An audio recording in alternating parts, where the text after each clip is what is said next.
Desde tiempos inmemoriales, el hombre ha tratado de buscar respuestas a las interrogantes que surgían producto de su interacción con el mundo exterior.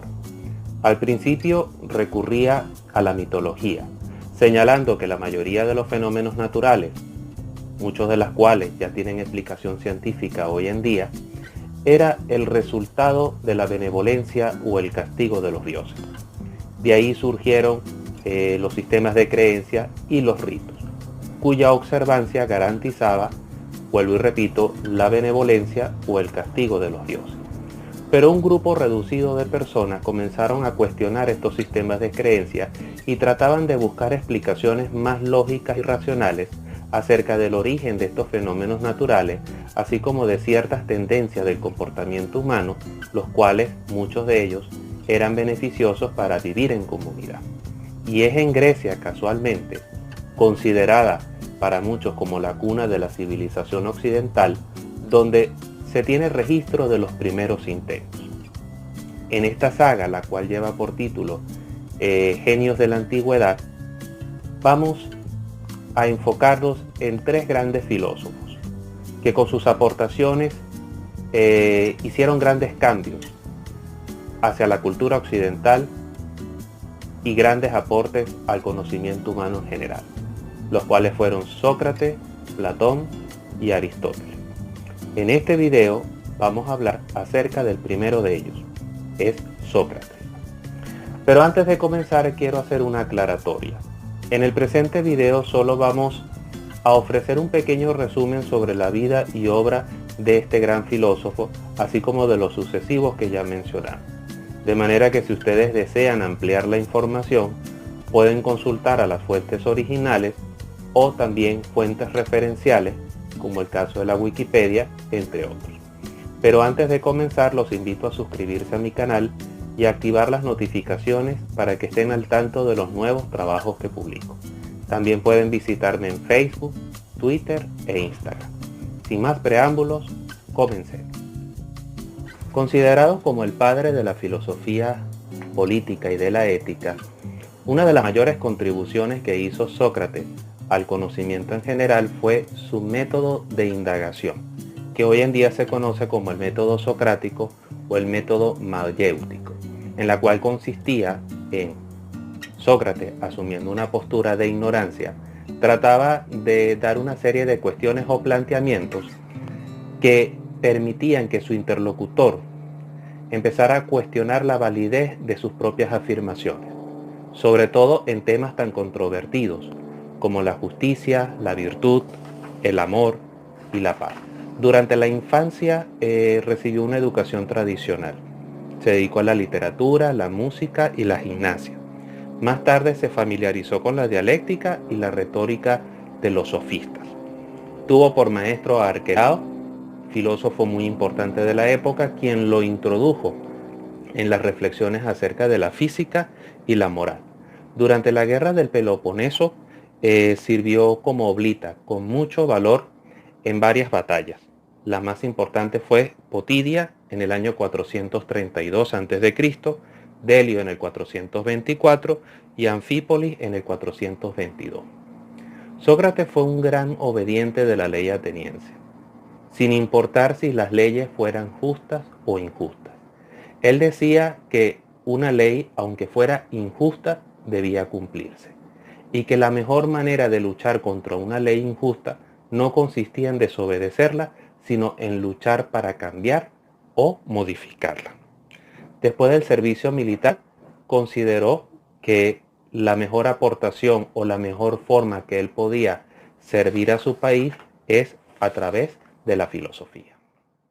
La base de sus enseñanzas radicaba en la creencia de una comprensión objetiva acerca de conceptos muy controvertidos en su época, como era la justicia, el amor y la virtud.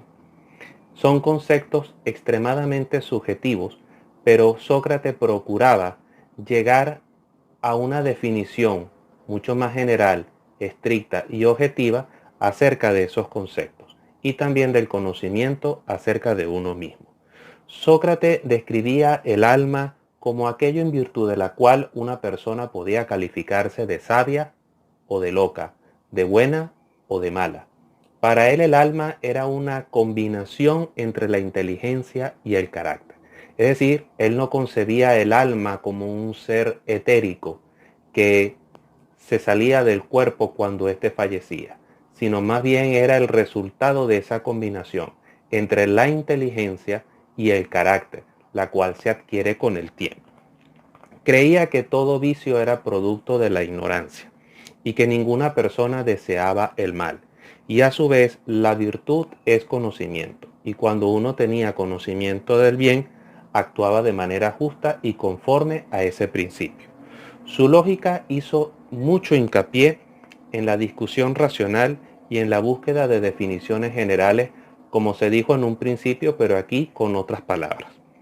La sabiduría de Sócrates no consistía en la simple acumulación de conocimientos, sino más bien, a través del método mayéutico, consistía en cuestionar los conocimientos ya existentes y crear conocimientos cada vez más sólidos. Es decir, él lo que buscaba era analizar los conocimientos que ya se tiene para encontrar la veracidad y en consecuencia fortalecerlos o construirlos de manera mucho más sólida.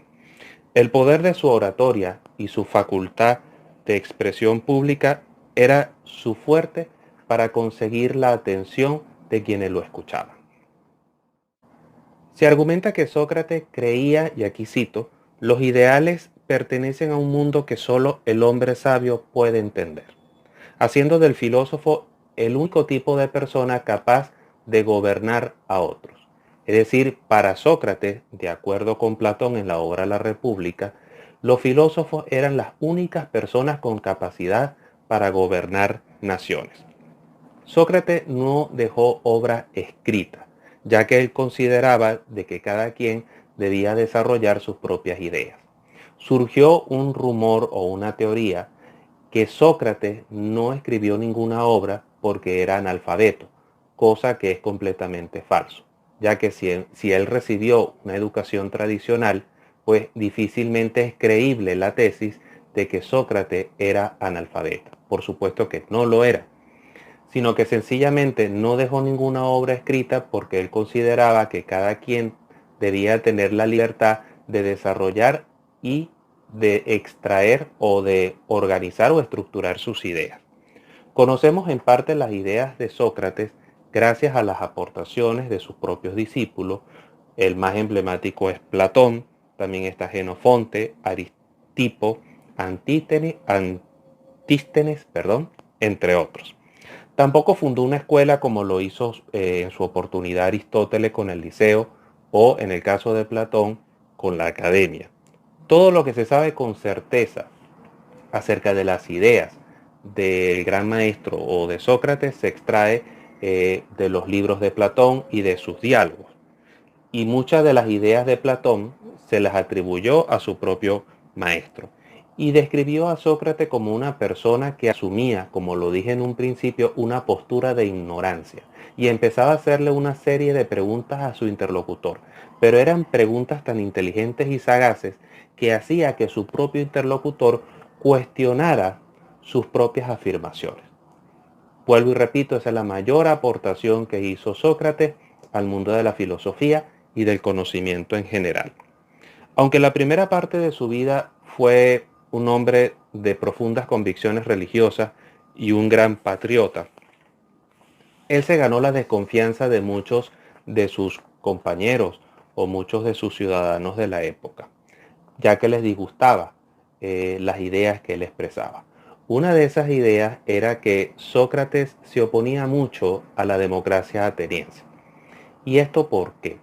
Si Sócrates sostenía de que los filósofos eran los únicos capaces de gobernar una nación, por supuesto que el sistema democrático era algo que se oponía a ese principio, toda vez que las personas que eran elegidas como autoridades para gobernar la ciudad o para gobernar la polis, el único, digámoslo así, el único requisito o el único valor que tenía era que fue elegido por elección popular o por la suerte.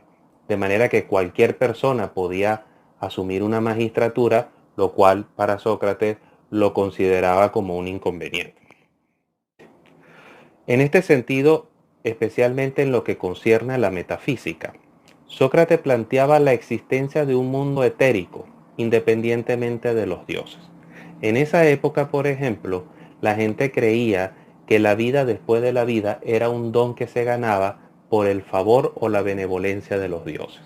En este caso, Sócrates sostenía que no, que ese mundo etérico existía independientemente de la voluntad de aquellos. Entonces, gracias a esas dos opiniones, la primera desde el punto de vista político, que se oponía a la democracia ateniense, y la segunda desde el punto de vista metafísico religioso, fue lo que lo llevó lamentablemente a ser acusado y enjuiciado en el año 399 por introducir dioses o nuevos dioses y corromper la moral de la juventud, alejándola de los principios de la democracia ateniense. Fue sentenciado a muerte y ejecutado mediante envenenamiento por cicuta. Antes de cerrar o antes de concluir con esta charla o con este video programa, quiero señalar el mayor legado que nos dejó Sócrates. Sócrates no solamente defendía el libre pensamiento o el pensamiento crítico, sino que además de que fue uno de los fundadores o uno de los creadores de ese nuevo método de enseñanza o de adquisición de conocimiento, una de las grandes cosas que más me llama la atención de Sócrates era su valor y su entereza. Él siempre mantuvo su libertad de conciencia hasta el final. Él pudo haberse salvado de la condenación a muerte diciendo mentiras o admitiendo sus errores, etc. Pero él mantuvo sus ideas y mantuvo sus convicciones pese al peligro de muerte que se le cernía. Y yo creo que eso es un aspecto que debemos recoger de la vida de Sócrates. Por eso es que Sócrates, al igual que otros maestros filosóficos como Jesús, Buda, etc., tiene un espacio reservado en mis memorias porque considero que Sócrates es un ejemplo a seguir. Por lo tanto, si tienen la oportunidad de tener acceso a sus libros o a sus diálogos, los invito a que los consulten. Y bien, es todo por el video de esta semana. Si les gustó, no olviden darle pulgar arriba y compartirlo. Créeme que eso me ayudaría muchísimo. Gracias por su generosa atención y nos vemos en próximos trabajos. Un saludo cordial y hasta pronto.